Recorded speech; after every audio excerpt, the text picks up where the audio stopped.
Hi everyone, ఈరోజు jade roller ఎలా use చేయాలో ఎవ్రీడే స్కిన్ కేర్లో చూద్దాం. ఫస్ట్ నేను సీరం తీసుకుంటున్నాను. సీరం అప్లై చేసిన తర్వాత ఈవెన్గా స్ప్రెడ్ చేసుకోవాలి. సీరం అనేది మన స్కిన్ కన్సర్న్ బట్టి మనం చూస్ చేసుకోవాలి. చూస్ చేసుకున్న తర్వాత ఇప్పుడు మీరు గమనిస్తే కనుక జేడ్ రోలర్ 2 సైడ్స్ 2 రకాల స్టోన్స్ ఉంటాయి. ఒకటి పెద్దది, ఒకటి చిన్నది. పెద్దది వచ్చేసి మనకి cheeks, neck and four head ఇలా వీటిని మసాజ్ చేయడానికి యూజ్ అవుతుంది. అప్వర్డ్ డైరెక్షన్లో చేయాలి ఎప్పుడైనా సరే మసాజ్ చూడండి.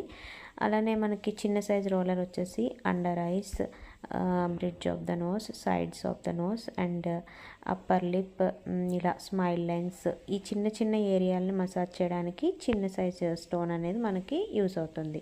మెయిన్గా జేడ్ రోలర్ వల్ల ఏంటంటే మనకి బ్లడ్ సర్క్యులేషన్ అనేది ఇంప్రూవ్ అవుతుంది. At the same time face మీద పఫినెస్ అనేది తగ్గుతుంది. ఇది మనకి మెన్ ఉమెన్ ఇద్దరు యూజ్ చేసుకోవచ్చు స్కిన్ కేర్లో. మాయిశ్చరైజర్ అప్లై చేస్తున్నాను ఇప్పుడు నేను. మాయిశ్చరైజర్ కూడా ఈవెన్గా స్ప్రెడ్ చేసుకొని అప్వర్డ్ డైరెక్షన్లోనే మసాజ్ అనేది చేసుకోవాలి. ఇలా ప్రతి ఒక్కరు కూడా వాళ్ళు స్కిన్ కేర్ అనేది ఫాలో అయితే బాగుంటుంది.